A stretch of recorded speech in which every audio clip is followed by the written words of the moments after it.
didn't go with an intention that I'm going to give my shahada. You know, when Allah chooses you, I mean, what are you going to do? The day that I was graduating, that's the day I put my hijab on. Wow. And I walked in and my classmates were like, who are you? The brother called the adhan and I started to cry.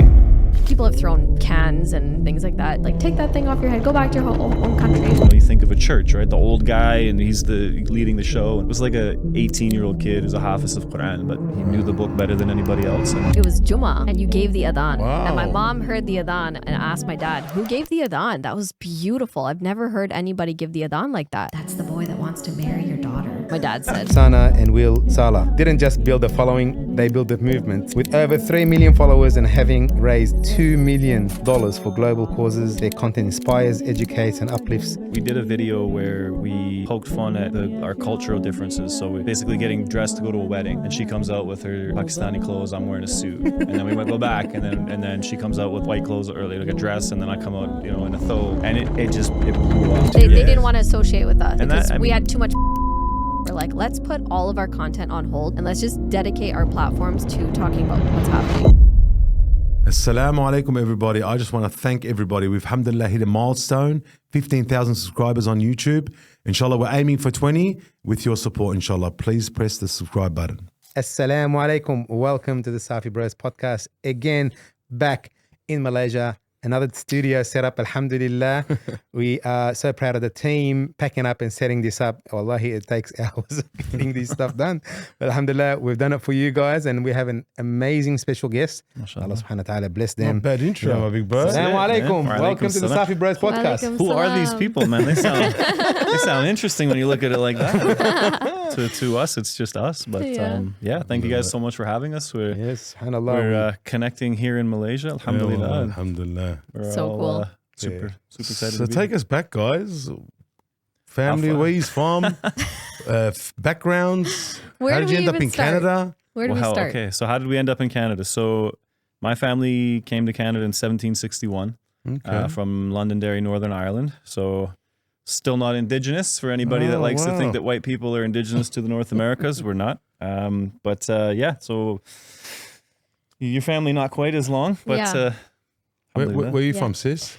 So my parents are from Pakistan, and they moved to Canada in my dad was there in the 80s, and my mom moved there in the 90s, and I was born in 91. So yeah, born and raised in Canada my whole life. So moving across the world here was a bit of a crazy thing. How but was that growing up in Canada, guys? it was nice. The 90s were great. Yeah, I mean, nostalgia, right? Looking back, Yeah. I miss it for sure. I can only speak for myself, but growing up, it was good. I think that back then we were very sheltered to the realities of a lot of things, being as you weren't bombarded with information all day, every moment. No of social every day. media, just quiet, Yeah, still what you guys days. do currently, yeah. Yeah, Right? Total opposite.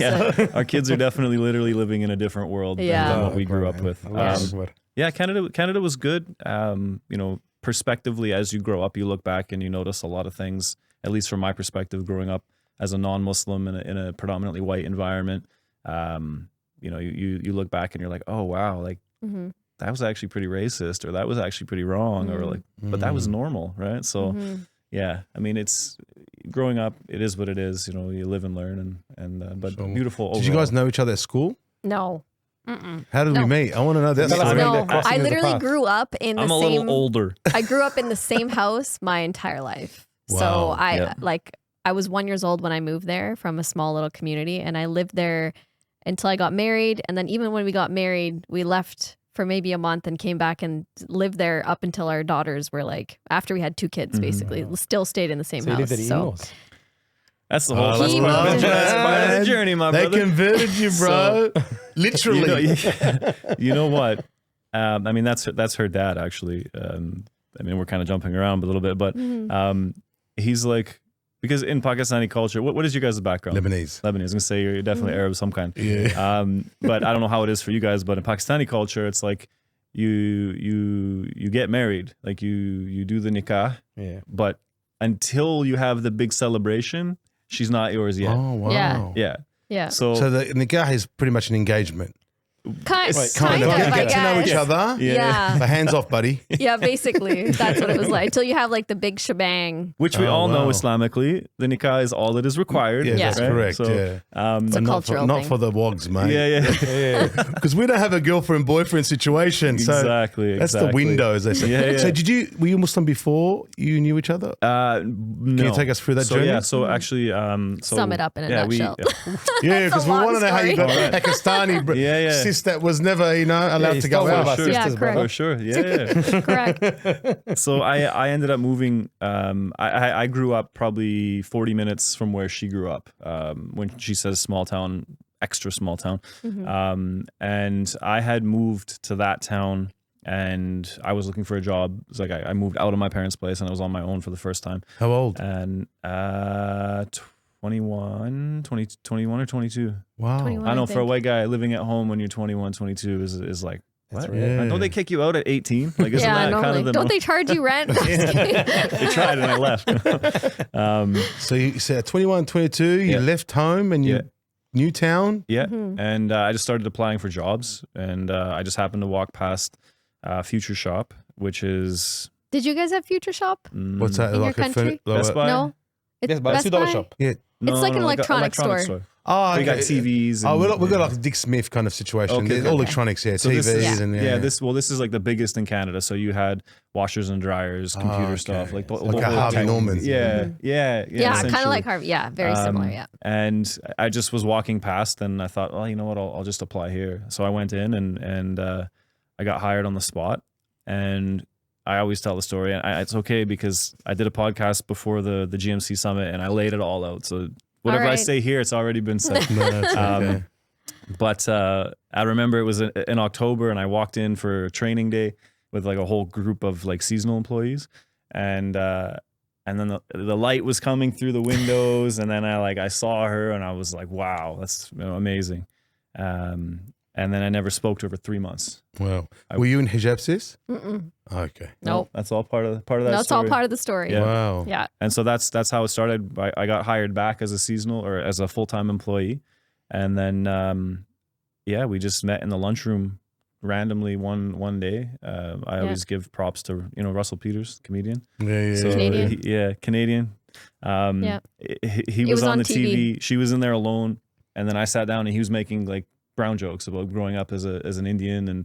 And I was like, I don't know. Can I laugh? Can I not laugh? I'm white. Is this right? I don't know. I started laughing.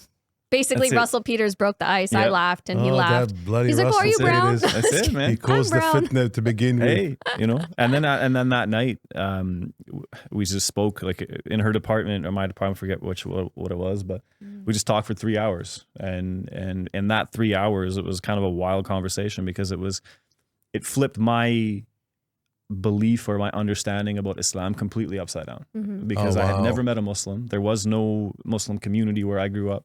It's the first time you're meeting a Muslim. First time. Yeah, first time. Yeah. First time You had having a a physical Exactly. physical conversation. Yeah, Yeah. first time. And Wow. yeah, my predisposition was 9/11, like as everybody else. The program. Exactly. My parents were big on when I host, the TV goes on in the morning. It's the news, right? And CNN. that's it all day, and so that was just like the indoctrination that I had, and then meeting her. What did that do? Like, what did that do? Like, you speak to somebody and you're thinking, This have is I got totally it that wrong? different. Have I got it that wrong? Yeah, it created an internal conflict where, like, because how I grew up, religion was the root of all evil. It's division. It divides people. It creates, wars and all of this. Just the generic, talking points of, What was the Islamophobia. attractive conversation? What was the actual essence? Like, what attracted you to Islam? Like, oh, Yeah. well, there's something here. You want me to tell him?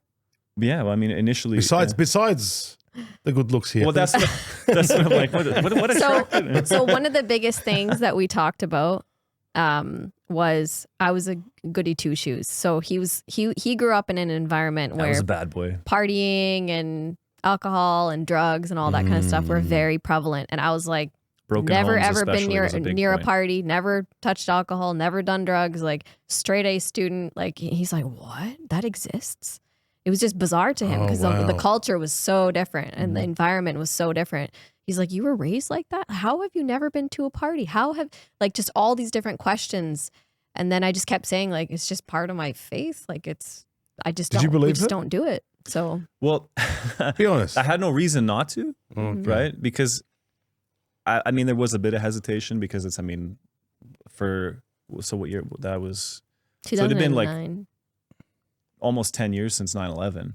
So Oh, wow. like I had a solid indoctrination Wow. period where when I'm hearing this, I'm like, but that's what sparked it, was that I didn't, especially when you're talking to someone, you know, like who ends up being your future wife, you don't want to seem dumb, right? You know what I mean? Like, I can't be like, well, you're wrong. so that's what started the whole journey of exploring and trying to understand Subhanallah, about man. Islam. And through that, you know, she connected me with her dad, who was the president of the Islamic Association in town. Oh, so you made it apparent that you would like to Yeah. pursue this. Well, no, but so that came after. For me, it was like to the learning process, like Oh, wow. because there was nowhere to really go and to get educated on So the did matter. you show interest at the start, or did she like? How was it like, or did it merge together out of nowhere? How was it? Like Okay. honestly, like it's amazing. 'Cause Yeah. Don't forget, like it's happening in hear our that a lot, community. For sure. especially Yeah, with yeah. like uni students. 'cause For sure. we do leadership sure. retreats and we speak to sisters Mashallah. and brothers and Mhm. subhanAllah, how many like, you know, the discussion points and how do they happen? Because some people are going through it right now. Yeah, Yeah, because yeah. what, Yeah, we've, amazing, what you know we've what I mean? realized, we've Yeah. got sisters that are wearing hijab, Mhm. and the Muslim brothers treat them like they got the plague. So I got sister, Yeah. and the only people that are giving them attention is the non-Muslim. Yeah. So he'd come up and have that Oh. conversation, and these things are happening. Exactly what's happening to you Yeah. Yeah, like you is took our happening, sister, brother. because they're treating them like humans instead of like. I get that. Yeah. You know what I mean? You know what I mean? Yeah. Yeah. I get that. You can't be taking our good sisters, man. Man, You I gotta pay only a took jizya. one. It's a tax. I only took one. That's it, one. But you already paid it because you lived at her house for 2 years. Exactly. That's So right. that night she played the Qadr of Allah card. She's like, you know, we as Muslims, she's telling me, right, that we as Muslims believe that everything happens, you know, by decree for a reason. There's a purpose, and she's like, I wonder what the purpose of this meeting was. Oh wow! Because it was like the longest conversation I'd ever had with a boy. Yeah. It was just Wow. weird for me. I was Wow. like, And you know what I don't my know, but it was response like was? a deep kind of conversation. Why didn't you just tell him nick off? Well, I thought about Like, it. oh my but gosh, you to gotta be honest, tell I your- thought about it, but then, Whoa. Check then I was like, oh, Check it out. but I was like, She- this she has conversation no- is so different. Like Yeah. it was like deep and like intellectual, and no one had really ever cared. To be honest, like nobody had ever cared that I had all these, you know, questions asked. And Amazing. so anyway, so I was like, oh, he's kind of like asking some really interesting questions. So So when she asked Yeah. that question, you know, like, what do you think the meeting, us meeting together like this is? And I looked her straight in the eye and I said, it's because we're supposed to get married and have lots of kids. Wow. not even joking. Serious. Yeah. I thought that was a bit Subhanallah. creepy. I was like, It's weird. I don't want to work there anymore. I mean, he wasn't wrong because it's like he foretold the future. Yeah. But Alhamdulillah. How did you say that? How did I what, sorry? How did you say that? I know, right? Right. How did you How? say that? Because I'm someone that if I know what I want, I know what I want. And when after that conversation where He just knew. I guess I kind of got to preface that a little bit by saying that, you know, a few months prior to that, like before I moved to that town, I made a decision that, you know what, I want to, again, I never grew up like I'm going to get married and my family is like this. It was never that way. But I decided, you know, I want to settle down. I want to find, you know, the one. And I knew that I couldn't be a reflection of the things I didn't want in a spouse, that I had to change my life. And I did that before I even met her, that, you know, that whole life, I walked away from. Did you believe in completely. God at all? No. Like nothing. Zero. No. Zero. His family has So you had no- Zero so you connection had- to Allah subhanahu You wa had La ilaha. Exactly. She bought There's no illallah. God. Mm-hmm. Yeah. Alhamdulillah. Wow. So then dad Yeah. got involved? Yeah, so I got my dad involved. And at that time, we didn't have a masjid. So we kind of used makeshift, like people's different Basements brothers and sisters' homes. How was dad when you said, I'm going going to bring this white to... Anglo? He was super cool. Was he? My dad's Yeah, nice. he- No, yeah. I'm talking It about was when my you mom weren't that looking, was- brother, when she was speaking to her. Yeah, yeah, Like, you know, It was- behind closed doors. These Come on. Pakistanis No, can be really to be honest, tough. my dad is like a lot more receptive to this kind of stuff. But my mom is like very cultural. And But a lot of that You has know. to do with that he actually witnessed my journey. yeah, true. She didn't, because she, you know, she's at home and Mm-hmm. he's there 5 times a day at, you know, at the masjid. To sum it up, let me just preface this. So to sum it up, my dad got him connected. So you know the Jamaat brothers, Yes, right? yes, The ones that Jamaat. just travel around the Yeah, world. the Tablighi brothers. Yeah. Yes, the Tablighi brothers. So they were in town, and my dad was Oh like, no, he didn't go on a khuruj. My dad's like, Oh, okay, 4 well, months. this guy Oh has my God. this guy Sorry, has sorry. questions. So, and you know the Tablighi brothers are here, so like I'm just gonna bring him along. So at that time, surprisingly, my sisters were in town from a different city, a totally different province. And so my brother-in-laws were also in town. So my dad takes my brother-in-laws and him to the Tablighi brothers at some random brother's house. And that was the day he accepted Islam. Mhm. Wow. So And it took you a day. no, Yeah. it took a few Honestly, months. For me, the single biggest thing that convinced me, right? You know, people are like, oh, well, is it one thing? Was it this thing? Was it the Quran? Was it this? The biggest thing that cleared the misconceptions that I had was a DVD that you gave me or your dad gave me, and it was Sheikh Khalid Yassin, right? If you're familiar, and Mashallah. the lecture was The Purpose of Life, Allahu Akbar. right? And One of his oldest lectures. Yeah, It's like yeah, a 3 or 4 part He series. was amazing. So good. He's that amazing. I, So I good. watched it 'Cause on he- repeat. Because he hits the Oh Yeah. yeah, He's The been down heart. that road. yes, You know what yes. I mean? That, he's got it to give. You know what I mean? Because he's been down that road. Yeah. 100%. So that had really, like, I watched it again and again and again and again and again. And it just became so apparent to me. And honestly, I didn't go with an intention that I'm going to give my shahada. And, you know, when Allah chooses you, I mean, what are you going to do? You know, the brother called the adhan and I started to cry and I had no First idea time. why. I didn't know what it meant. And, you know, SubhanAllah. and then I saw the unity of the brothers. And that was the deciding factor for me. When they was- stood to pray. Exactly. When And I he just saw sat them, there and just watched saw everybody them all pray. standing there, this kid leading them. I'm like, you know, you think of a church, right? The old guy and he's leading the show. And it was like a 18-year-old kid who's a hafiz of Quran, but he knew the book better than anybody else. And behind him, you know, a brother from Africa, like black, like the microphone. And then you have this guy, he's Moroccan, he's quite light skinned and all these different. And I was like, you know, I don't know what it is. And I remember sitting there after and they're like, do you have questions? I'm like, man, I got so many questions, but I know that there's something to this that I can't turn Something away special. from. And, you know, I took my It's shahada. amazing how many times Yeah. we hear the power of the azan. Mm. And how, because subhanAllah, Rasul Sallam used to say to Bilal, he says, Arihna biha.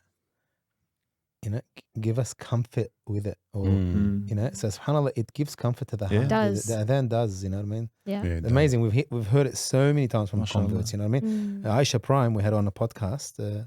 Sheikha, mashallah, she's like a Allah Akbar machine worldwide, a scholar. And she, when the missionary went to Africa, in fact, went No, to she went to Morocco. Morocco. Yeah. She heard that then for the She heard that first then time. first time, it shook her to her knees and she was on the floor. Wow. And she converted to Islam. And then she No actually went way. down the hotel and went to the lobby and said to the concierge, what is this noise? Where's this coming from? And he's like, what noise? And she opened the door. She goes, that noise. And he's like, that's the adhan. Like, it was, Yeah. Call to the prayer. Wow. and she's like, what's his adhan? She's never spoken to Muslims. Wild. She converted from the adhan. Wow. Yeah, we've heard that so many times. Amazing. Yeah, And subhanAllah. subhanAllah, that's why, like, Allahu Akbar. Yeah, the Allah adhan. subhanahu wa ta'ala This is will why there's a lot of Amazing. places do not want the azan to be Mhm. played. I know. Of course. Because it affects the Yeah. hearts, man. Absolutely. It does, you know? So 4 months with the Tablighis. Tell me about that, bro. Rather. Oh, man, that would have been, where'd you go? To Bangladesh and Pakistan. No way. You would have come back humbled. It's the first time you went no on an toilets, airplane. apparently. You know, like... You were Hard- eating with your hardcore. left hand or right? That's what Well, you eat with your right, bro. You go to Pakistan. that you would go have to been villages that in would have been Pakistan. life changing. It was absolutely. Coming from you know Canada. what? Yeah, I had never left the country before. Like He I'm never like had a passport. I never even had a passport. Yeah, he got a passport just to go on Jamaat. But you just weren't married yet. No. This was before. This is all the before. That was the journey. litmus Yeah. test. Yeah. Dad's litmus test. So from the time he became Muslim to almost the time that he went on Jamaat, there's like a 5-year period. Wow. So in that 5 years, I went to university and I got a degree. And at that time, I still wasn't wearing hijab. But seeing his journey and seeing what he was doing to better his faith, he was already going on Jamaats all the time throughout the country. Like he had 40 done a days. 40-day trip all the way from BC to Toronto and then came back again. And it was a group of South Mashallah. African brothers. And so just seeing like what he was doing, I was like, so like I'm born Muslim. This is kind of embarrassing that, you know, someone that's not born Muslim can recite better than me, or you know what I mean, like all these different things. So I went on my own faith journey, and at that time, Mashallah. you know, I started praying because I had never prayed before. Consistently. Don't I say mean, that. like I wasn't praying old were you? consistently. I was 17 when I Can't met say him. that. I'm just kidding. And then I was, when we got married, 18, my math is terrible. 21. I was 21. But it's crazy. As Muslims, we make the decision to believe as well. Yeah. A lot of people think that 100%. us Muslims, we. No, But there it is was a a time. conscious. Yeah, there is a time where we say, "Hey," even though our parents have given us the foundations, Yeah. there's a time we say, "Hey, we believe." Yeah, 100%. And I went through that. And that's when literally the day that I was graduating, when I was getting my degree and walking on stage, that's the day I put my hijab on. Wow. And I walked in and my classmates were like, who are Oh, you? Who is this girl? Like, and I was even like so nervous because my whole city, nobody wore hijab. There was plenty of Muslims, but no one in my entire city wore hijab. So I was the first. First. So I stuck out like a sore thumb. Yeah, 100%. 60, How did that 70,000 feel? people. Scary because it's a predominantly, you know, white Can city. you share a And story like of discomfort? Like of oh, you I had- was so uncomfortable. No, no, I'm saying 100%. like the most uncomfortable time you've ever been in hijab. I would say the first day when I put it on, I was very uncomfortable until I realized that nobody cared. Because Except for the in my racist mind, people I'm in like- the pickup truck at the grocery store. in my mind, I'm like, everybody's gonna be curious and ask me questions, and people are gonna be racist. And then I realized like nobody actually cares. It's literally just something on my head, and it doesn't bother them. So And true. that thought That's the just majority, disappeared isn't it? after Yeah. that. So Oh my God. alhamdulillah, I've You're in been your own wearing head. it since. What then. happened with the pickup? Oh yeah. Tell us about the pickup. Was that before? There's been so many times I've That's been what I'm yelled saying. at. There has been so many times. People have thrown cans and things like that. Like, take that thing off your head. Go back to your own country. Blah, blah, blah. It's been, Serious? yeah, for sure. Like, In Canada? yeah, But- for sure. Disclaimer: never if I'm beside her. Of course. Of never course. do it. Yeah, It's always when I was with It's my always, mom they or always by pick on myself. the, the or- most We- vulnerable we- people. Yeah. We've seen that. Yeah, We've Yeah. seen we that. call them weak human beings Mhm. because they can only pick on a Yeah. woman. That's it. Yeah, that's the reality. So now you've come back from the Tablighis. They've given you the foundation. Yeah. And then what happened? I want to get married. What? So Yeah. as it turns out, the brother that called the adhan that like shook me, he was like the imam in the next town, which is quite a bit bigger town. They had a masjid there, and he was the Tablighi Jamaat guy. Like he was the man, Okay. and he became like my mentor. Mhm. And my foundation of Islam, came from that. Allah. Very rigid, alhamdulillah is what I needed. And so we actually went to Pakistan together the whole trip with him and I. Oh, we wow. went. For the 4 months. Yeah. And so he actually proposed before we left, Mhm. and it was just like a hard no. Like, Yeah, he came, and he was a Absolutely. family friend too of my family. He right? proposed to, he So asked he proposed on like behalf of on him, behalf kind of because like he a had no dad. wali. He had Yeah. no, That's he had right. No, He didn't exactly. So he kind of acted as so that. he used the top gun. Yeah. I tried. He still got knocked back, guys. Yeah. Still got knocked back. So my dad was like, I think so, because he's like, I'm okay with it, because he had seen his journey right in the masjid, and like at that point we So had a did he masjid. ask your permission? Did dad say this is what's happening? Or my not? my dad was okay with it, but it was my mom that was okay. hard no. No. So my dad was not gonna Go against was not it. yeah break exactly. that. So yeah. he's like, if she doesn't say yes, then What like was my mum- hands are kind of What was tied. mum's? Concerns. Mom's concern is there has never been any marriage in my entire lineage ever outside of our culture, and that he was a new Muslim, Wow. and that he probably didn't know any better. He doesn't speak the language, doesn't eat the food, Doesn't know the culture. doesn't know the culture, He wants the visa. and didn't want. That was the other way around. She understood that. And That she was a didn't personal wanna- I joke. was talking about the Mecca visa, brother. She didn't want to answer to her family like, how could you let someone marry a white boy or a revert? Surprisingly, I have a cousin who is very rigid in the UK, who I do love. He's an amazing person, and my mom had reached out to him at one point and told him, about Will, and he was like all for it, because he's like, reverts are great. Like Wow.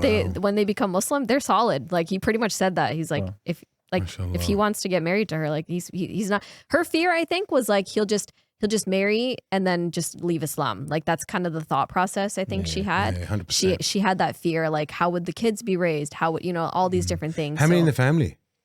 in terms of If you're- siblings? Yeah. I You have the youngest? I'm the youngest. I have, Oh, wow, I have two that's sisters and a why. brother. Yeah, the youngest. And they were is the- already married kids and all that. Yeah, So. the youngest is the hardest to let go of. Yeah. I would have said no too, bro. Sorry. But wait, there's more. But wait. But wait, he had to go do So- another 8 months. So he comes back from the Jamaat. So now we're up for round 2. And so It was an even harder no it was when we came back. So we had discussed along the 4 months in the journey that when we go back, we'll give this another shot, and then if it doesn't happen, it doesn't happen, and we move on. Yeah. And I was like, okay, not okay, but whatever. And Did you do it because you wanted to get married to her? which Like, was that the aim? Was that like, I'm going to do this because I want to get married the to 4 her? months? Yeah. No. That Sorry to interrupt. If you're enjoying this episode, make sure you subscribe and leave us a comment. Thank you. it was so because I had spent probably 2 years, maybe like 3 days every month, like consistently, and then I spent the 40 days with the South African brothers. That was what changed my whole thing. Was that trip, because I got to spend time with Sheikh Saeed, who was a Maliki scholar, 65 years old, like wisdom like through the roof. Dr. Qasim, 65 years old, again, same thing. And then the rest of the Jamaat, one brother, the Emir of the Jamaat, was close to my age, and he had a wild upbringing, but mashallah, came back to the deen, and then the rest of the guys were younger, like Hufaz and stuff. And it just really showed me what I had seen, that unity of the brothers, right? And so from that point, that's because I was working on the oil rigs at that time, and I was clean shaven because I had to be. And then when I went with them, I was like, I'm done. Like That's it. Islam is It's my thing. It's exactly, and I'm all in. And then I that love following, that. I'm all in. following so that was in April, and then December we left for Bangladesh, and so we had talked about it the whole time. We'll go back and propose and see what happens. And then when we did, it was like an even harder. Like, It was like, don't ever ask me this up. again. Wow. Yeah. Don't ever ask me again. And you had no contact with her like at that time? No, I had no contact with nobody when I was, Yeah. when I So was there was gone. no there was no discussions or anything like that. It's just No, Yeah, we Wow. we worked together, so we had interactions. And Can I ask that journey of going overseas and doing? Did you ever have a moment that said, "What did I sign up for?" Like every day. because I'm thinking, man, like You're thinking of signing up. You're coming from like, we understand because we've had our stupid days, as Yeah. they say.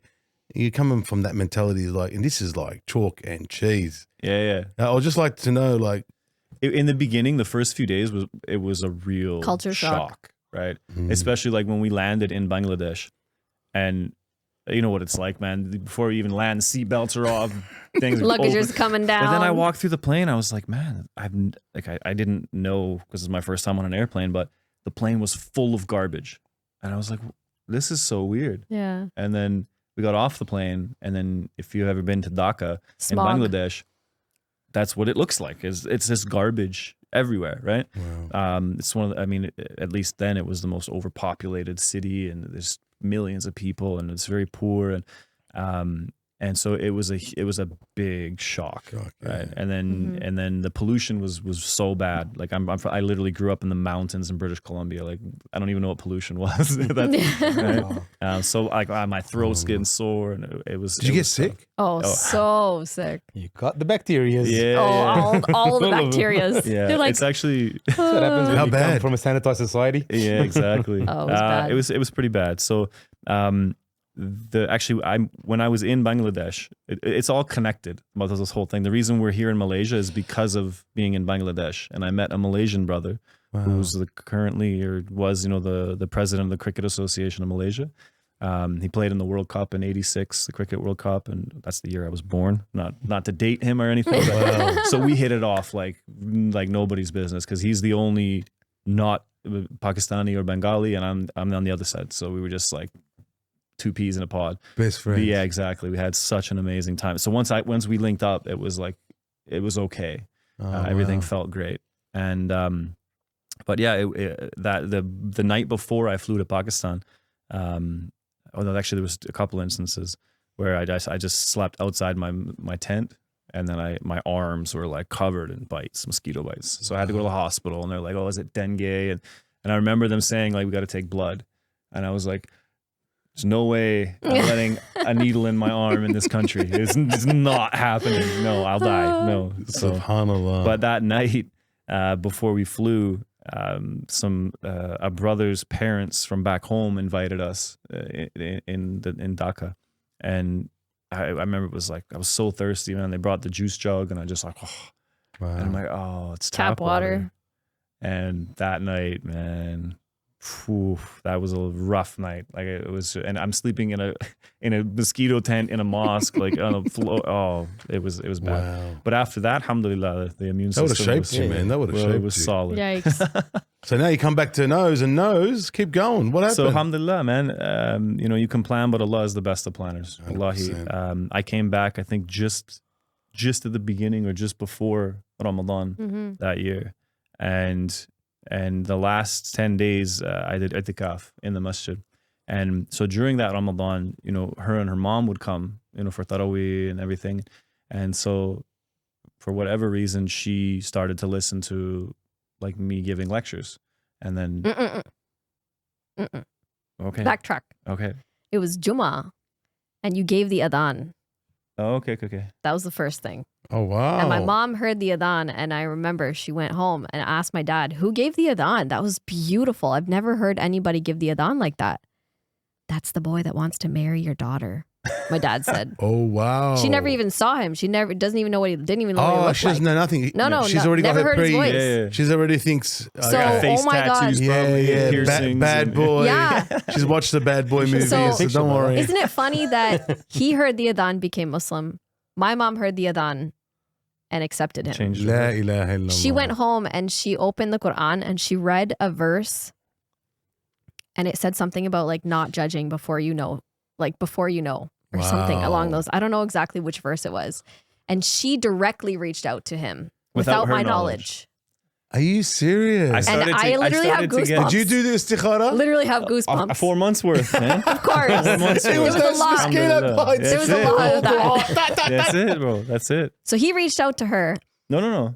No, sorry. She reached out to him. No, firstly, she started having her husband, like my father-in-law, deliver food for me because I was in itikaf. So she fed me the last 10 days of Ramadan. That's true. And then randomly, one of those days, there was a letter inside one of the bags. And so I read it, and it was literally. He still has the letter. I still have it, alhamdulillah. Can we get a copy? We'll put it on the She podcast. wrote a letter basically. Inshallah. English? Yeah. Of course. And yeah. and she basically said, I would love for you to marry my daughter. Wow.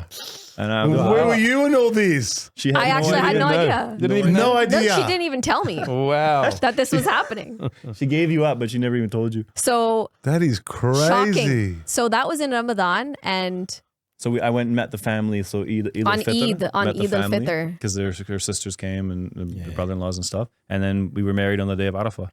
Wow. yeah. Coming home from 3-day Barakah Jamaat, day. straight to the masjid. to Yeah. marry. Amazing. Barakah day. So literally on Eid al-Fitr, my mom had said, like, come, like, I want to meet you, and like the family wants. She's never to meet met you. him. Yeah, I think Eid was like the first. That was the first even time we met. Yeah. Yeah. And I remember you came, and my sisters and my brother-in-laws, they grilled you questions, and Do it you was like a normally job do that interview. then?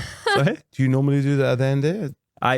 When I came back from the 4 months, I became the imam for the next 3-4 years. Wow. We didn't have an imam, and when I He started, led the prayers. Yeah.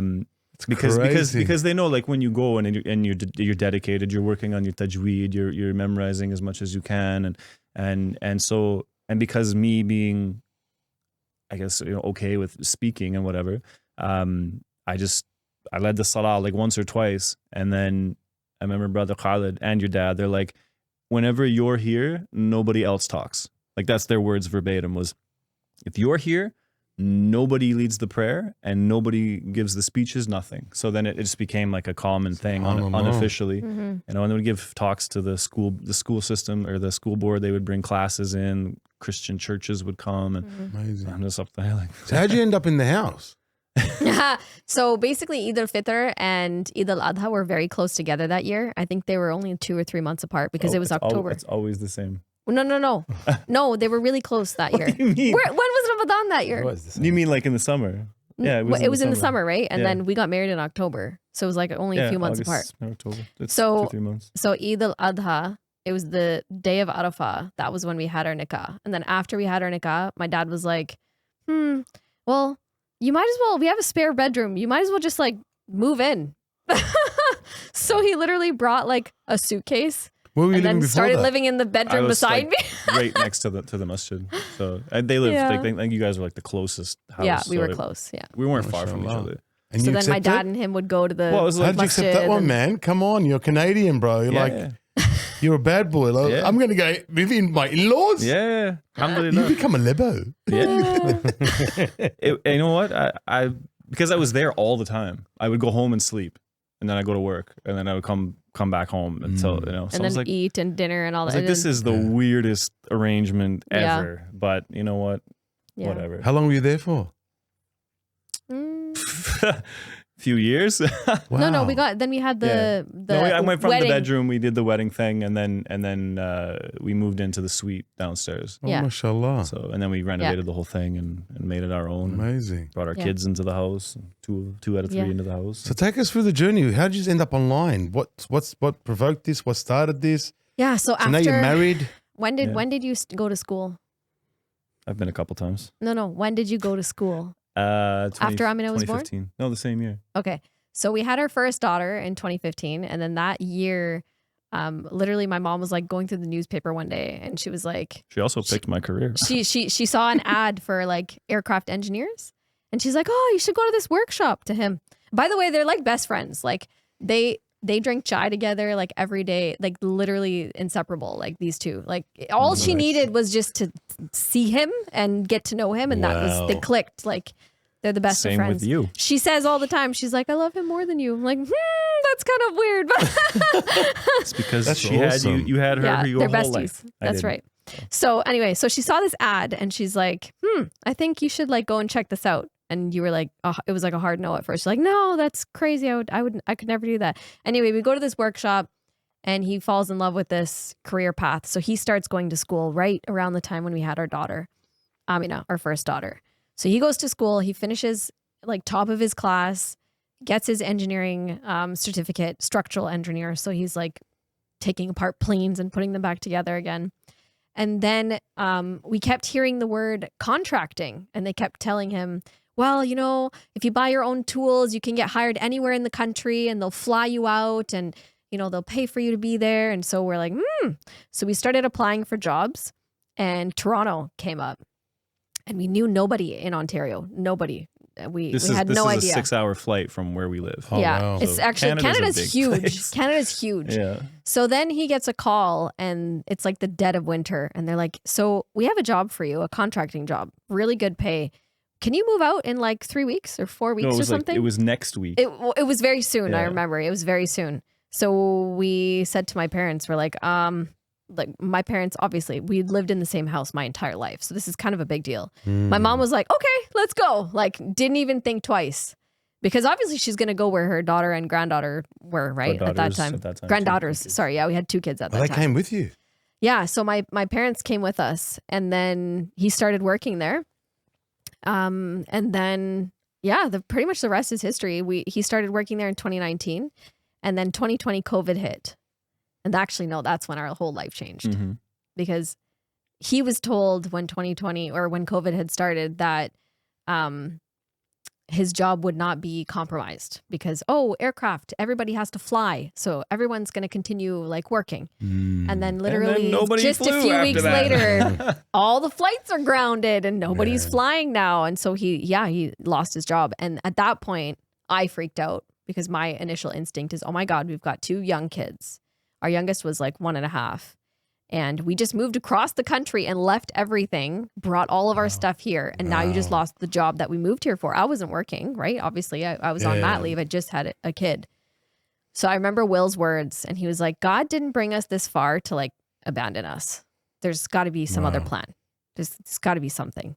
So at that time we had started TikTok and it was just for fun. And if you want to take the story from how did there, that idea come about? a friend of mine told me to download TikTok, and the first time I ever downloaded it, I deleted it because I was like, this is ridiculous. Like, I don't even know how to use this app. I didn't understand it at all. Because at that time it was like Facebook and YouTube. That's pretty much it. And some Instagram, not really a lot. Bit, yeah. And then I remember her saying, no, you need to download it. Like, everybody's on this app right now and everyone's blowing up on it. So then we downloaded it, and I remember the first video we ever made was him singing to our cat. And like, it was just, we just did it for fun. And then one day we're like, let's tell some jokes because we're a mixed culture couple. And we thought that was funny. And there was like no other Muslims on the app at that time. So we like poked fun at each other just about being Pakistani and white. And what was the intent behind that? What was your intention? Just for fun for us, to be honest. We were bored. It was COVID and we were in quarantine. We had nothing to do. There's no real no intent. structure. No. So it when we did a video where we poked fun at our cultural differences. So we basically getting dressed to go to a wedding. And she comes out with her Pakistani clothes. I'm wearing a suit, and then we might go back, and then she comes out with white clothes or like a dress, and then I come out, in a thobe, and it blew up. People we did not enjoyed expect people to watch. Yeah, we I think just did it did like fun. 2 million views or something overnight. And, and we were like, whoa, this is. And back then, that's like insanely viral. Yeah, and so we thought, okay, maybe there's something to this. Even at that time we were like, I don't know, maybe. But we started our hijab company at the same time, a little bit later on. And I actually had one road job fixing a plane. And then we took that money and we just dumped it into inventory for this hijab company, which was tie-dyeing hijabs, which was totally different. Are you online? Totally online? Yeah. So we set it up ourselves, like completely made our own website and figured out how to do the manufacturing thing. And well, we have no business experience. Like, I'm a social worker by trade. He's an aircraft engineer. Wow. No business experience whatsoever. Entrepreneur. Created it by scratch, and we launched jersey hijabs that were tie-dyed. Nobody was offering anything like this. And within 24 hours, we sold every single piece. And we had only advertised on TikTok, like on our own page. We were like, hey guys, like, we're doing this. Like, maybe you want to purchase it. I don't know. Like, didn't know what ads were, like nothing. And it sold out, and we're like, "Whoa, this is wild!" And again, still at that time, I wasn't working. Yeah, we weren't working. Yeah, and within a few months, the demand became so much that we couldn't even live in the same house we were in. We had to move to a bigger house, get the whole basement suite, turn that into the manufacturing and packing, and subhanallah, time really flies. A good journey. Yeah, oh, yeah. It's this year, next month in August is our 5th year anniversary for the hijab company. And now you've systemized everything? Oh, we have our own warehouse now, like employees. We have 200 plus products. Are you running it out of Malaysia now? This is one of the hijabs. We're running the Canadian business out of Malaysia. Okay. We're not here, but it's just the logistics involved, and mashallah. Yeah. maybe one day. But It's a worldwide thing. So Can I take us back? We never got back to what your parents thought of this. Oh, my parents? Yeah. I would really like to know, because we forgot about that window. I know you converted to the Pakistani family. What happened to your family? Did they come to the wedding? Were they invited? Yeah. My wow. So my family was not super receptive to the idea. At all, zero, zip. No. What did they think? You got possessed? Yeah. Well, so my dad, I remember him telling me, he's like, if she would have been from Norway, you'd be a Christian. Is that kind of how this works, right? Oh, wow, he went there. Yeah, exactly. Yeah. I was like, low. That's below the belt, Dad. Yeah, it is. So get a Guinness. Yeah. So I mean, I don't have anything bad to say about that. My family is pretty, I don't even know. Divided. Broken, I guess you could say. Yeah. My father's since passed away. But the biggest problem was me changing my name. That was wow. What did you change it to? Muhammad Saleh. Muhammad Saleh. I took the Williamson. whitest name, William, and I became Muhammad. And then my last name, and then I changed it to Saleh. I kept the middle name as my first name from before. But that was my own thing. I can thank the Tablighi Jamaat guys for that. But They named him Muhammad. so I'm Dr. Qasim. Yeah, when I was introduced to him, they're like, "Oh, this is Brother William," and he's like, "No." I was like, "Oh, okay." He's like, "When I look at you, I just see Muhammad," and I was like, "Okay." So everybody called me Muhammad William after that, and I became known across the country and all these lectures and stuff, and traveling around the world. Then, and everybody knew me as Muhammad William. Oh wow! And so then, when our first daughter was born, in the hospital, they had a tag that said, baby, whatever, with mom's last name. And I looked at that and I was like, I felt like offended.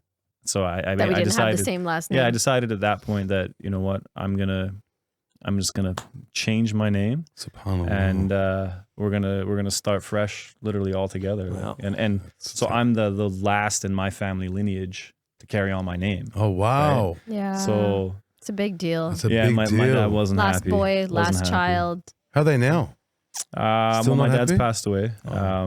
My mom, she's no issue whatsoever with any of it. She's happy because because of Changes? decisions and stuff. Yeah, the decisions that I made in my life. If I look at other family members or my friends or whatever, like it's night and day. Alhamdulillah. Alhamdulillah. Even if again, we don't as Muslims, money is not a measure of success. Yeah. But the fact that you can raise your children to be honest, righteous, good people. You're raising your kids, you're living your best life. What more could you ask for as a parent, especially from the non Muslim Yeah, perspective, when 100%. they've seen their own kids go through just horrific things and society in general, and then they look at this kid, and the only difference is that he became Muslim and he truly accepted his faith, and that's the thing that made his life so much better as a parent. Yeah, I mean it takes time, but Yeah, once amazing. once Do you have any brothers or sisters? so I have a special needs brother, and then I have two sisters, one of which passed away from an overdose a couple of years ago. Wow. So yeah, and it's very difficult because Interesting, man. my faith is a part of what kind of pushed me away. Not necessarily, not me by choice. Like I never was like, I'm a Muslim, I can't be part of this family. I'm never that way.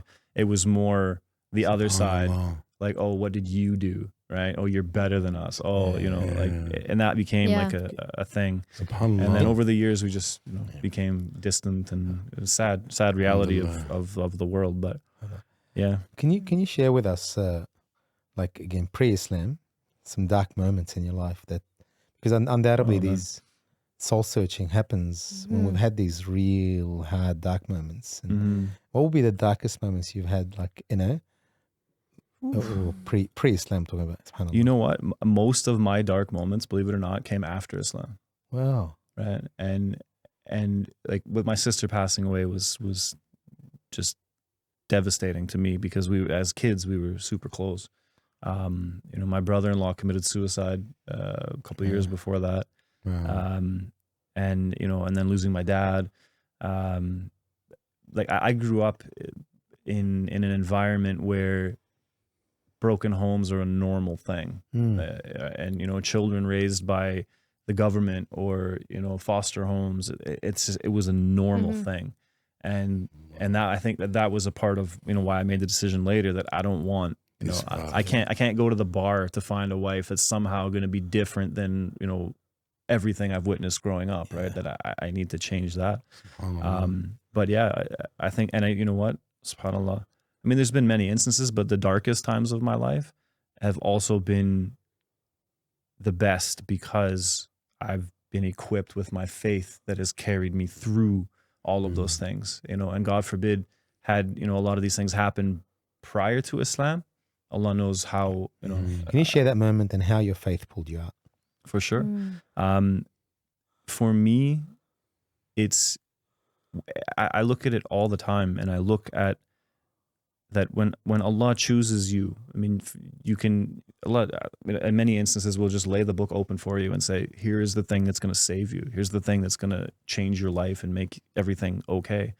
And so when I look at the blessing that Allah has given me in just Iman is enough for us as Muslims, that blessing of Iman and knowing and thinking, for me, when I look at my kids and I look at my sister's kids, or I look at my neighbor's kids, or I look at other people's kids, and just the horrible upbringings that these kids have had, and I look at my kids, and I see this beautiful gift that Allah has given me, and when these things have happened in my life, it's just that reminder, that thing that, you know, this would be you had Allah not pulled you from that life. It's amazing how us Muslims, we don't appreciate it. Like seriously, like you said, like you going through that journey, like as Muslims, we take this for granted. Like, you know, 100%. You never know where you're going to end up. Yeah, you just don't know. Yeah, but you haven't seen the other side. That's the reality. Is that, so many of our kids, Everyone thinks the grass is haven't green on the seen other that side. side. You know what I mean? I know, that's the thing. And they don't understand that. You know what I mean? So it's Thank you for Yeah. sharing. Really appreciate it. Because some of our youth are going through this Of course. journey. Muslims and non-Muslims alike, you know what I mean? They're really trying to find their place. Are they Muslim? Are they West? Are they Westernized? What do we fit? Where's my culture? You know, like it's us. We go to Lebanon, they call us Aussies. And we go back to Australia, they call us Wogs. Like, we should. They call you what? Wogs. Like, That's a sort of a What's it a stand wog. for? A wog is a Western Oriental gentleman. Where Gentlemen, does it come That- from? Western Oriental gentleman. That is a term for anybody who anyone comes from Italy, Yeah, Greek. like- yeah, it's Any- Greek, Italian, anyone that's a- European. Wow. Yeah. No. We have the Wow. white policy. And then like, we- and then sort of Wow. we've adopted that as a sort of a, it's like, you know, it's like, so now where there's the Wog Boys and like, Yeah. like Yeah, the yeah, Greeks yeah. did a Wow. series called the Wog Boys. Yeah. So it's become sort of a cultural thing. Yeah. So I mean, yeah, because it's amazing how I culturalize ourselves within a community with a name because we do not fit in. And but the biggest thing we deal with the retreat that we run a youth leadership retreat. The biggest thing we deal with is identity Identity, yeah. crisis, and how do we fit in? But even in the then, West. like this movie takes the Mickey, like takes the joke out of us. Like, you know, the Greeks and Italians, they used to bring the cheeses, and now they're selling it for $80 as antipasto. You know, but like they have like snippets of this Italian little Greek kid eating his cheese and Greek cheese, and they're eating Vegemite or they're eating Nutella and laughing at us. And now we're laughing at them paying $90 for an antipasto with the cheeses and the Greeks. So it's flipped, you know what I mean? So how things happen, subhanAllah. So we've got to take you now. So now let's dissect and see like your dark moments. It's kind of like Dark moments, pre, post, whenever when? your darkest, you know, something that in the relationships. Again, I think it's not all smooth sailing as everyone believes in relationships or in having kids. You know, what I mean, like we all have them. I think. Yeah, for sure. And having a business. Yeah, having a business. Yeah, and yeah, for just sure. The headaches. I think the darkest moment for me was after we had our miscarriage. So we had our 2 girls, and then in 2022, we were creating content as normal. Nobody knew anything. And we went to one of our appointments to find out the gender of our baby, and we were told there was no heartbeat. And that was absolutely devastating. And then from that point forward, for about a month or 2, I was completely out of commission. I had so many complications. And I remember questioning God. I remember getting to a point where I was just like, why? Like, why would Allah do this to me? It was, I was in such a dark place. I felt like I could not come back from it. And subhanAllah, when I started thinking about it and thinking there's got to be wisdom behind this, we started fundraising with the charity that we work for, Human Concern International. And we fundraised in memory of our baby, who we named Iman. We decided to build water wells around the world. And we ended up building like dozens. I don't even know how many. We lost track. We fundraised a worldwide initiative to build wells everywhere from Africa, Bangladesh, Afghanistan, Pakistan, like all around the world in communities where water was not available. And every plaque had Iman's name on it. Oh, wow. And so that's when we realized, like, maybe this was the purpose. Maybe this was the wisdom behind that loss. And literally 3 months after we started expecting our boy, Yusuf, our little miracle. Was that scary? SubhanAllah. So terrifying. Every moment. Terrifying. Because now you've just hit that. Yeah. And We then were you're so thinking, scared. oh my God, it's going to happen again. Our daughters had been through it. Like our daughter, our middle daughter, Zainab, all she wanted to be was a big sister. And she was 5 at that time when we had our loss. Allah. And to her, it was like the end, like devastating. I'd never seen her go through so much grief. And so for her to become a big sister, and we documented, nobody knew about our pregnancy, by the way, for 9 months. We never shared that we were expecting that was Yusuf. the eye? Did people say to you, No, like, we just, you know how people saying, oh, you're sharing all this because you were pregnant during it, and people have the evil eye and they yeah. You But hear any of nobody that? knew either time. Nobody knew. Oh, you never shared that? No. on No, it? we never shared. Oh, mashallah, no. that's So we awesome. only shared our miscarriage after it happened, and only because we wanted to not just normalize it, because I was so naive. I didn't know that 1 in 4 women have miscarriages. Yeah. And nobody talks about it in our community, to be honest. Yeah, It's yeah. such a taboo topic. People are like, don't talk about that. Don't talk about it. And I, as a grieving mom, I was looking for somebody, anybody online talking about it. I just wanted to relate to somebody. So that's when we decided, we're like, let's sit down and let's talk about our experience from a father's perspective, from a mother's perspective, from a family perspective. And the amount of people that reached out saying thank you because nobody talks about it was amazing. So we kept. But by that time, your intention changed. Your online intention changed. Yeah. So I guess we kind of skipped over. Yeah, that. that's why I just want to make sure. Yeah. So once the first video went viral, then we kind of sat there and we were like, you know what? There's more to this. There's something. There's a much bigger opportunity. And from my background, as you know, an educator Islamically, you know, with the community and the kids and the Christians and you know, and then her being a mother, and we just kind of put it together that look, that Allah has blessed us with this. We don't know what this is. We don't know what it's going to become, but let's use this platform for the sake of educating and humanizing Muslims to the world. And that's how it started. When did that That's it. start? When That's was how it that started. moment? When was that moment? In 2020 and during COVID. During COVID. And you're both aligned. Yeah. We Solid. Just, like this is the thing, you know, because again, her journey with hijab and as a Muslim in a non-Muslim environment, her whole life and seeing that whole side of it. And then my perspective of what I viewed Muslims to be. We were just like the perfect, like you said, dynamic duo where we're like, you know, this is what we can use to show people that we're literally no different than anybody else. And then people just like started to get to know us, not just on that level, but they would ask simple questions like, what's hijab? Like, who can see you with your hair? Can he see you with your hair? No Can your chance. kids see you with your hair? They Like, no, they actually think you have a shower with it on. 100%. We went to I'm a not hijab kidding. show. You They know, actually thought that I They did a do. video in the shower with my hijab on to show people like the ridiculousness of that thought, because it was a parody, obviously, but people genuinely thought I couldn't take it off. So we just started answering very basic questions, like very basic questions, and it And they just were going took viral? off. Oh yeah. Yeah. Oh, Yeah. we have The simpler they are. we have one video on YouTube alone that it's just basically we did it in such a way where we're sitting together and people are coming in the house off screen, right? So we're just using like sound effects or whatever, and it's like, you know, it's my brother, so she's got to put a so she covers her hair or whatever like that. It's got like 86 million views or something ridiculous. Oh, wow. Right? I hope you're enjoying the podcast. Please don't forget to press the subscribe button. And so like a lot of those, it was a lot of Yeah. what we did was through skits and satire Yeah. and comedy and So that's how who's the that's creative in there? Like, how did that come about? Like, Oh, Who he's created- the funny one. Is he? So he's anything funny is like all Will, and then anything like on like the parenting, gentle, like that kind of side is like me. But we make a good team. But then, so that's how our content started. But then people started becoming really invested in who we were, and they wanted they to know wanna know, our yeah. story.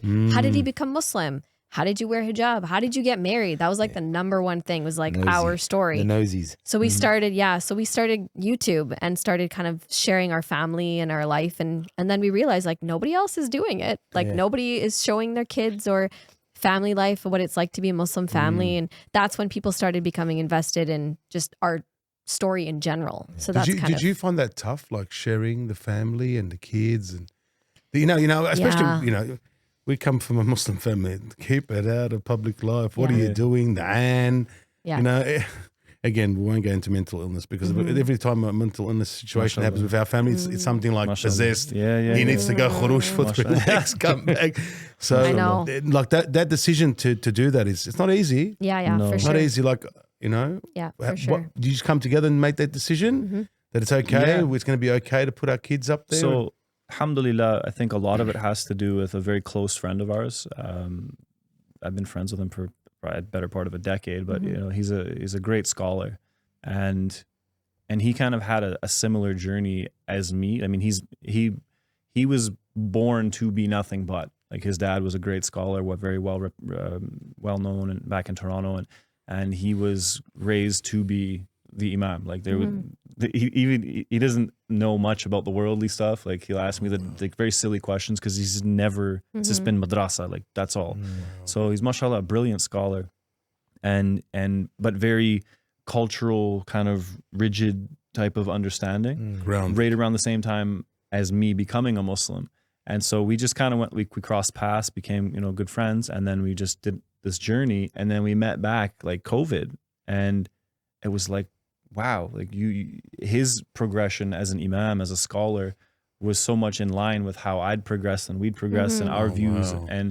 And you know, he has had our back since day one, you know, with everything that we've said, and we always refer back to him. And, mashallah. So you guys have got somebody that you Yeah, go back we to. do. Yeah. Have you ever made a mistake and put stuff down?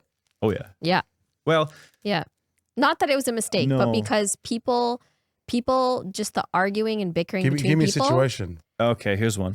So we did a video. People ask, why can't women pray in front of men? What is this sexism of this is ridiculous, right? Okay. And I remember using this analogy in the masjid back home to the grade school kids, right? And they all got it.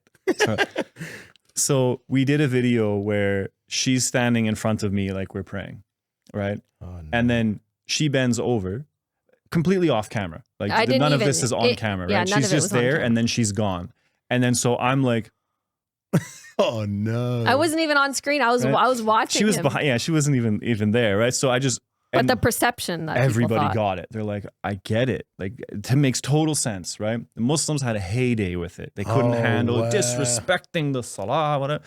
So yeah, Oh, so you You cop it more from the Muslim than you cop it anybody else. Wallahi. yeah. I say, 100%. we cop it more from Muslims than we You cop should have a anybody else. disclaimer. How This- dare you? This is not for Muslim content. It's Right? For, Yeah. the disclaimer. But the non-Muslims were like, I get it. Yeah. It's not sexist. It was just such an easy, I simple totally thing get it. to It's such a understand. beautiful thing. Like, wow. Yeah. Like, it's about, you So know, you had to put that down. Well, we did. Yeah. We've He's the one so with we've headaches. never put anything up that we had to.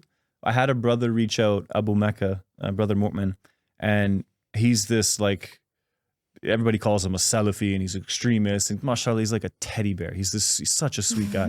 But when you look at him, you're like, oh wow, he's scary looking dude, right? And he messaged me and he's like, hey bro, he's like, I get it. I totally understand, but people are gonna take it the wrong way. And he's like, I'm your brother. I'm only saying this out of love, but I think it'd be better for you if you took it down. And so bismillah, no problem. We took Any it other down. situation? Oh, many situations. Give me Well, another one. oh, This is fun. music in Islam. yeah. We We did copped that big one. one. Yeah, we copped Yeah. that one. Yeah, we did a video, and people lost their mind. Like, it's just like you can literally give every evidence to support what you're saying Yeah. from authentic sources, everything, but if it contradicts somebody's dogmatism, they'll never let it go. They can't. Yeah. And music is that thing where Yeah. it's like it's black or white, right? Yeah. And We and have so that problem. There's with no it. middle ground there. Because we also, music moves people. We have like 80 people there that listen to music. Yeah. Like we test that through the application, Yeah. and we use it just to motivate them up and down because it's a leadership retreat. And we had the shuyukh say, "Astaghfirullah, brother."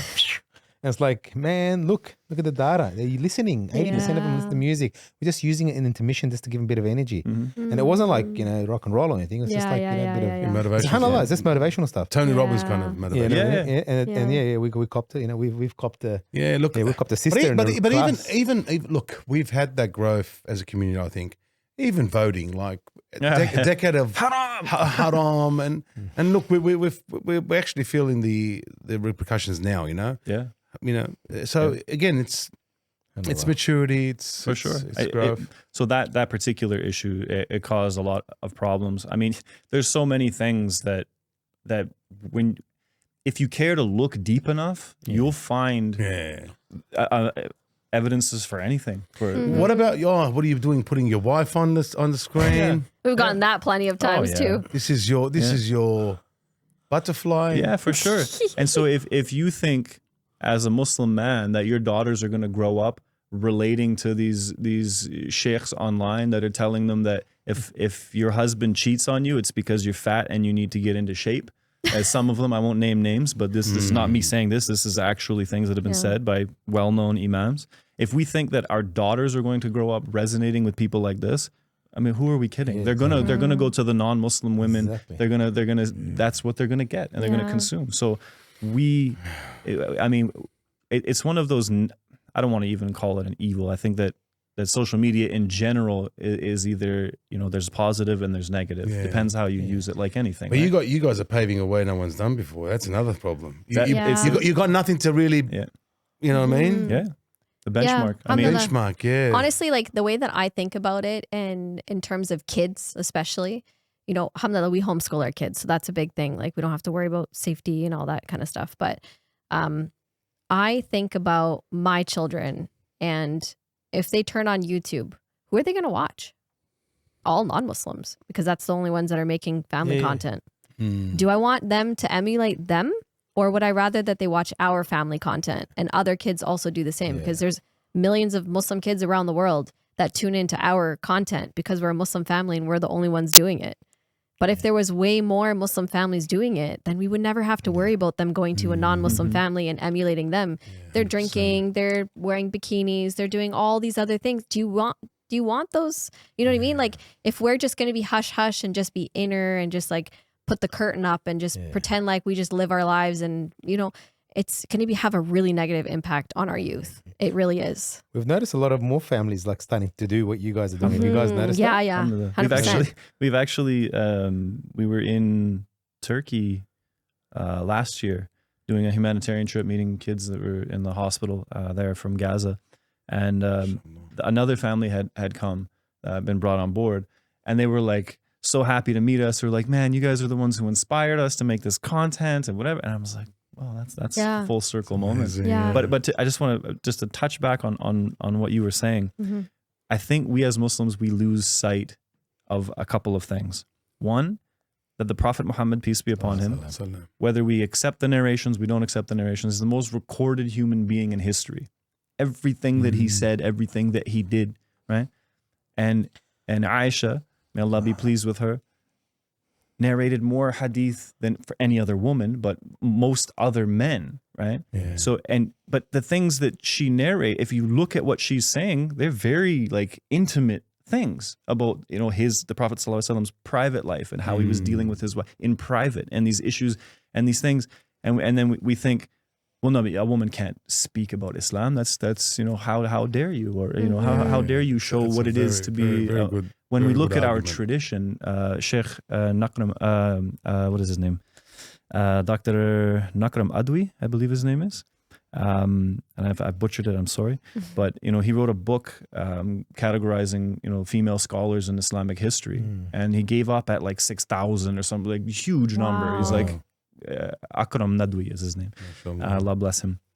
But I mean, we forget our tradition. We try to be extreme, but we don't even we're not even gonna kind of take into account any of Islamic history, right? And so Allah says in the Quran, you as believers, you've been chosen and selected for the guidance of humanity. What does that look like? Well, I mean, the Quran to me it may not be the Quran to you. Your connection, how you understand things, and so on and so forth. Good question. Is mum and dad with you in Malaysia? My mom is here. My parents separated actually when we moved to Toronto. So my dad is still in Canada, but my mom is with us. She lives with us. She's watching the kids, and I was messaging her. I was like, did the kids eat yet? She just texted me saying, kids are almost done. You did take both women, didn't you? You cheeky little bugger. I got them all now. It's such a blessing, like having her Mashallah. right there with our kids, and Mom approves. Mom approves of everything you guys do. Oh, she does.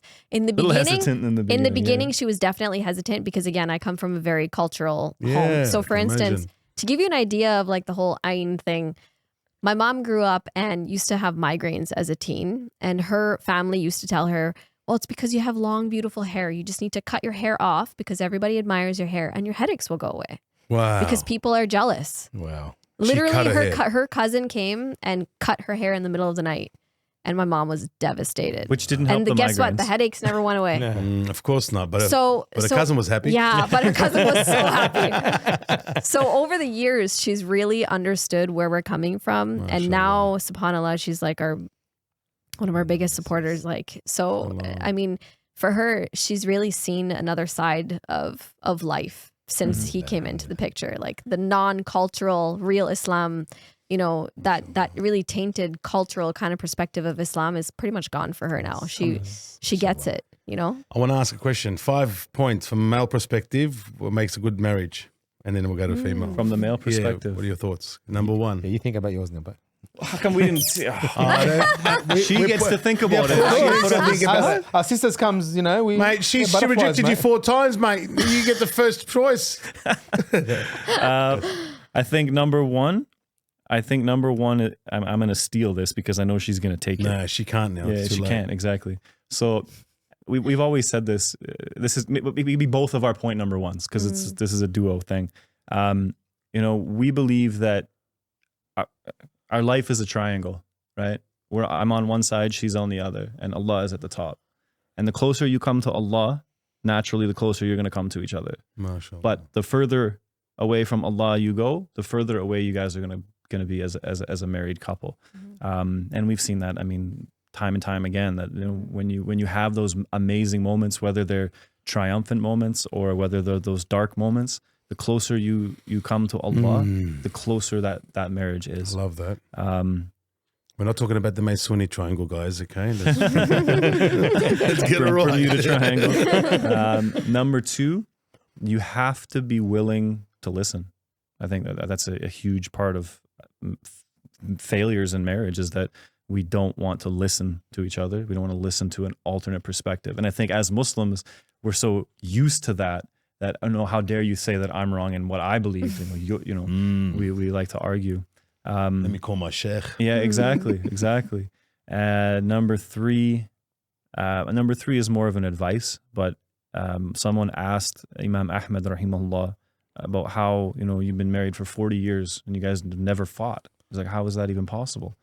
And his response was that whenever she wants to fight, I'm quiet. And whenever I want to fight, she's quiet.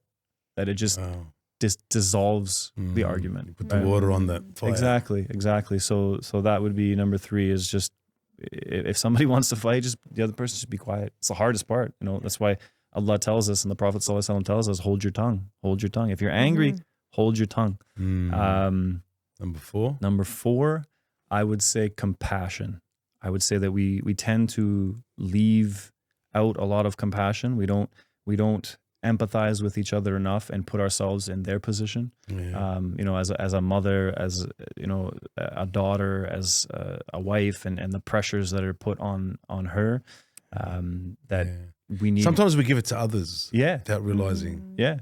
So I think putting yourself in their position, both ways. And then number 5 makes a good marriage is never forgetting why you got together in the first place. Now, this doesn't work for arranged marriages.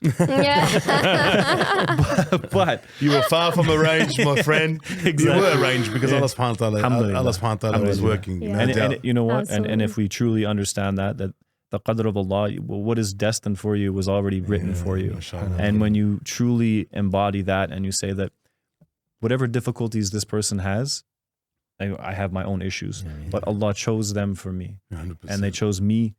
Allah chose me for them. So amazing. I think that, No, yours Love it. sis. that's it. So your 5, but before you do that, tell me, I think wanna I know, have how do 5. you stay quiet? How do I stay quiet? That's a tough one. Yeah, your 5? She puts the iPods on. I think the number 1 thing would be to be best friends with your spouse. That's huge for us. I feel like we were like the best of friends before we ever even got married in terms of understanding each other at a really good level where it was like, I get you. What does that mean? Yeah. Go into that. It means like, 5 years without marriage. yeah, You're going to get to know each other. yeah. Right? And At work. Yeah, just understanding like the Just other person's clarifying everyone. Yeah, No, yeah, but yeah. it's important understanding personalities, understanding Personality, faults, struggles. you know, all the things, and then accepting them for who they are. I think, you know, there's so many times where people just get lost in just being married and like forget to just be friends, like just be friends, just be there for each other. I think that's a huge thing. Number two. Two, I would say communication is huge. Like communication I is don't know if did I take that? Yeah, she No, does, no, man, no. Their communication's different to communication ours. is, Okay. Yes. I would Chromosomes say matter. we always have this rule, like never go to bed angry. Not to say that it's never happened, because it has, but that dissolves everything. Because if you're going to go to bed angry, you're just going to be angry when you wake up. Yeah. So it's like, what did you solve? You solved nothing. You're just moving into the next day angry. So it's like, it makes no sense. So communication, just talk about it. Just lay it all out. Even if it offends the other person, we're going to talk about it. That's, you know. Another thing is humor solves a lot of stuff between us. So if I'm ever angry, like, and I'm just like upset about something, he'll just crack a joke or flick my nose or like do something to just dissolve the situation. And laughing about it just always dissolves Change the the situation. environment. Changes the environment for sure. Tried throwing water on her to cool her off, but that didn't work. So she just got more angry. I got to think about 4 and 5. I didn't Come on think now. this far through. I know, we gave you plenty of time. I know, right? While you're thinking, you can give us one of these jokes so you can lighten the situation. Yeah. It's 2 peanuts. They're walking down the road. Yeah. One was assaulted. The more you think about it, the funnier It's it so gets. funny. So funny. I want him to be caramelized. You weren't expecting that one, were you? Hey, man. Come on, we're giving you time. I just want another joke. Stop focusing on the peanuts and answer the question. You know the joke. Another one I would say is loyalty is a really big thing. So for us, family's first always. So yes, we have friends. Yes, we have like family, whether that's parents or whoever, but we really, really prioritize family first.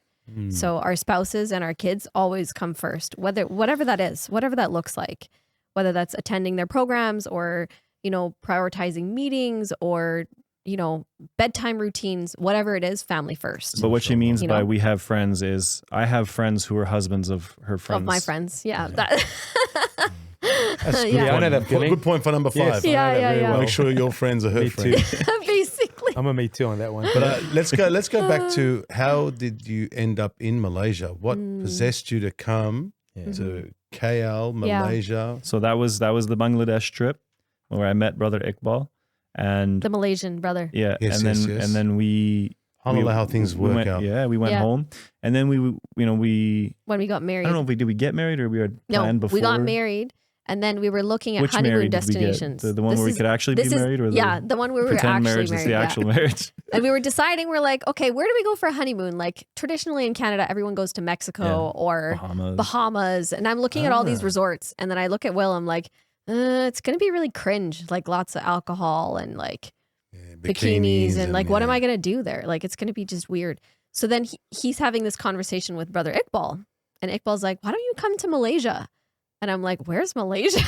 Oh, wow. My Where's geography Malaysia? was Yeah. so bad. Yeah. I was like, I've heard of Indonesia, but like, where's Malaysia on the map? I don't know.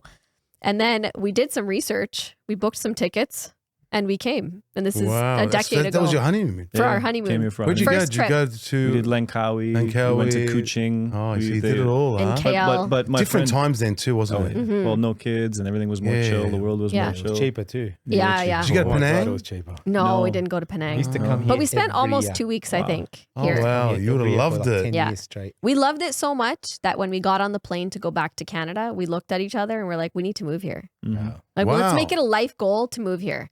But subhanAllah, Allah had other plans. Literally a few months after we got home, we got pregnant with our first daughter. And so that kind of got the ball rolling. Honeymoon baby. Wow. That's it. Yeah. So had a baby Nice. and then Amazing. other baby and then other baby and other. So anyways, so then October 7th happens and we go to Spain.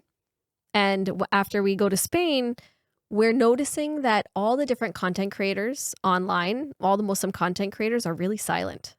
And like nobody's really talking about it. And we've always been the opposite because we've always been, you know, taking part in activism and humanitarian work. So Why is that? What?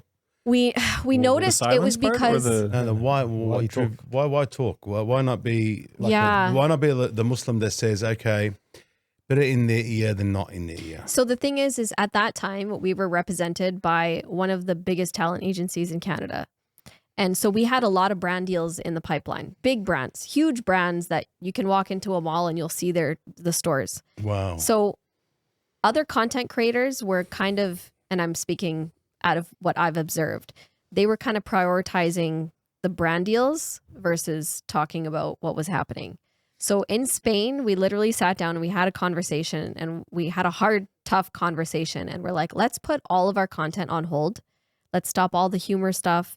Let's stop all the family stuff. And let's just dedicate our platforms to talking about what's happening, because it was getting bad at that point. Like, we realized, like, this isn't just a normal two week war thing. Wow. We had a bad feeling about it. So we did that, and we lost a lot.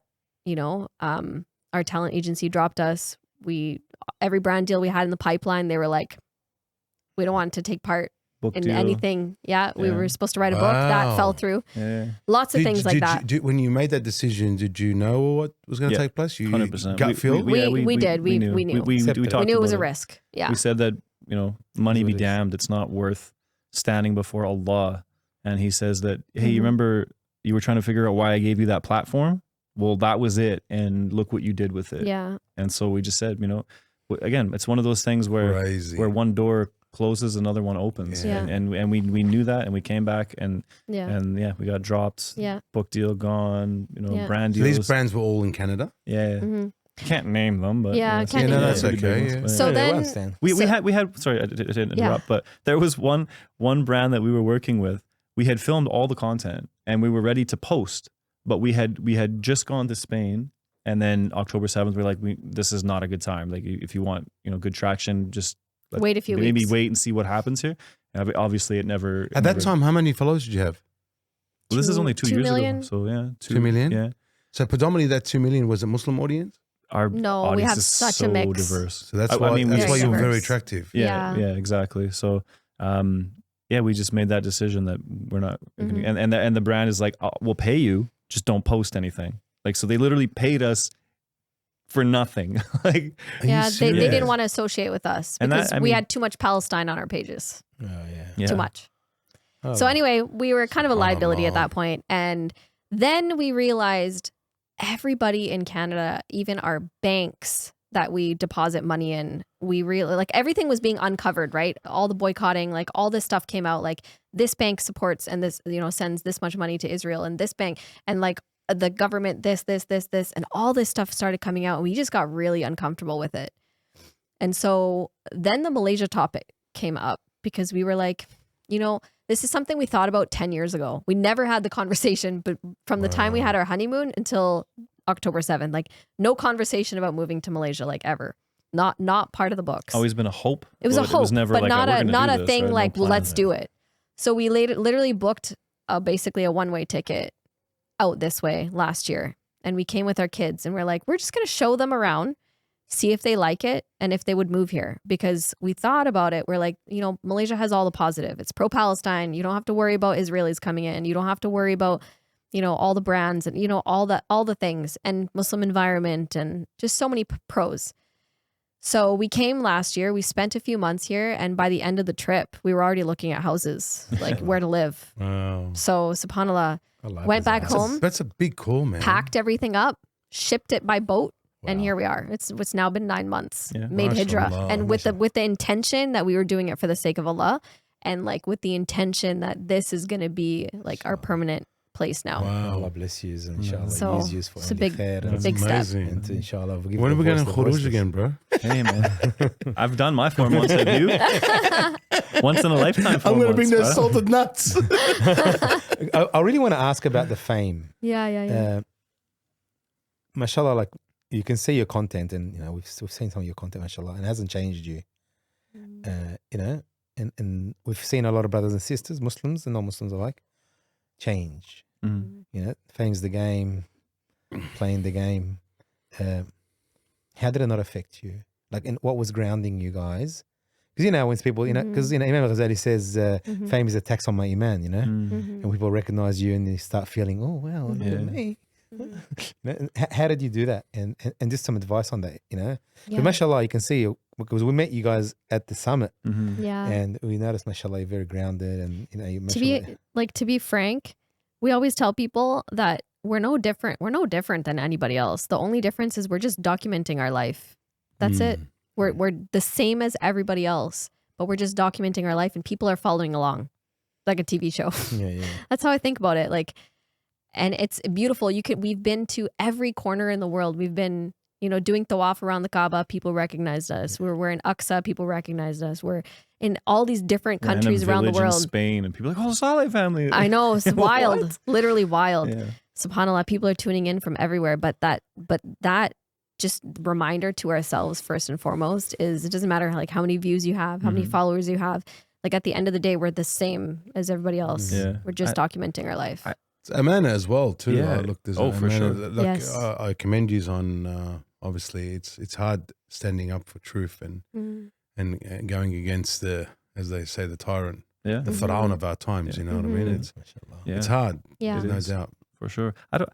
It's such a difficult question that I've been asked, obviously, you know, plenty of times about like, how do you guys stay grounded and this and that. And I just, like, from my own perspective, I don't know if it's just how I was raised or maybe it's my journey or being married or a father. I just never feel like I'm better than anybody else. Like I don't know, like there's so many times, like she said, like around the world, and people are coming up to us, hey, can we have pictures? And like the summit, like, man, it's just nonstop people. But it just doesn't do anything. Yeah, like, I don't know, it's hard to explain, but Yeah, Sure, that's I amazing. just, Yeah, and maybe it's because we just keep each other grounded. Maybe. I don't know. But also one thing we love and think about every time people come up to us is like that person is the one that clicks like and comments and supports us. And like putting a face to that, it's like, I would not be here. I wouldn't be speaking at the GMC summit if it wasn't for you. Would be living in Malaysia. I would There's not so many I would things. not have this hijab company if it wasn't for you. Like to us, we're more excited to see them because it's like, wow, like you are one of the people that supports us. Wow. So it's wild. It's an amazing What thing about the to think. kids? How old are they now, and how do they feel about this? Like, 10. have they, Mum, I don't want to be on social. Yeah. Like 10, 8, and 2. Yeah. Because now they got their choice. You know, Dad, Yeah, hey, yeah, what are yeah. you doing? I don't want. 10, 8, and 2. And What's happening there? We've always given them the choice. And to them, they love seeing themselves. Like they love going back and watching vlogs. Like, do you remember that trip? Do you remember this? Oh, Do you remember wow. that? It's like exciting for VHS them. tapes back in the day, you know, recording your family moments. That's how Yeah. we see it, and we look back and Do you we're guys like, look at the comments? I do. Yeah. Not him how as do you much, deal but I with do. that? Yeah. There was actually a period of time where we had a team of people going through our comment sections Wow. and deleting and blocking people that were leaving negative comments because I couldn't deal with it. Yeah. Like it was mentally draining me. It would give me anxiety. Wow. So seeing people saying, "Oh, you blah blah," just all the negative things. Yeah. I'm over that now. I don't remember the last time I've ever gone in the They comments, do. negative comment section. people are gonna Wild. be with people. Keyboard warriors. Yeah, Yeah. yeah, that's all They need it a is. salted nut. That's No what one they has need. ever said Exactly. anything in person. They need to be assaulted. Yeah. For sure. Mashallah. That's how Yeah. I look at it. Is Mashallah. you know me, like growing up, I was always in trouble for fighting. I was always kicked out of school, and whether I finished school or not is still up for debate. But and I know that my experience, none of you are gonna say that to my face. Yeah. And You're nobody just ever not. has. So am I gonna get so worked up and so, you know, hurt? My feelings are gonna get hurt because you're saying something behind a keyboard. I'm like, at least I would respect you if you came and said it to my face. Yeah. I'd probably punch you in the face depending on what you said. But I mean, it's like kids in school who bully you, I respect more than these people who just leave a comment just to try to ruin somebody's day. I'm not gonna let it ruin my day. So. Allah bless you guys. We've been in nearly an hour and a half, I think. Oh wow. Time flies. You That's don't time flies in the crazy. podcast studio. In the Safi Wow. bros, you We've don't done- realize. Yeah, we've done one 4 hours. We were shocked. Holy- We Bilal didn't even- Assad. Bilal Assad. Assad was 4 He's hours. a We close didn't friend even of know. ours because everyone got to see the Bilal that I grew up with. For sure. It's a complete different Bilal, you know what I mean? Yeah, yeah, yeah. You know what I'm talking. Thank you very much for sharing. Jazakumullah khair. Thank you for Thank taking your you. time out and Taking your for time taking out. your Thank you time for out from your having us, beautiful guys. We've been kids. trying to plan this for a while. Yeah, no, alhamdulillah. That's it, man. I actually called him. Sia said he got upset with me. I didn't know I had your number. I had your number. Oh. Alhamdulillah. Hey, it works Jazakumullah out. khair. And Alhamdulillah. may Allah bless your channel and inshallah be of khair for our ummah and Ameen. everyone around the Ameen. world. And alhamdulillah, on that note, we thank Allah subhanahu wa ta'ala and we thank our amazing guests for coming in and giving us our time. And we thank you, our audience. If you have any questions, you want to know more, put them in the comments. But nice comments. Nice comments. We'll find you. He will punch you. He said it. And also, if you are on the sound platforms, please give us a rating. We really appreciate it. And we promise you, we're working for like 9 days non-stop recording podcasts, and Wow. we will keep going for you. And inshallah, provide as much as we can. Jazakumullah khair for watching. Wassalamu alaikum wa rahmatullahi wa barakatuh.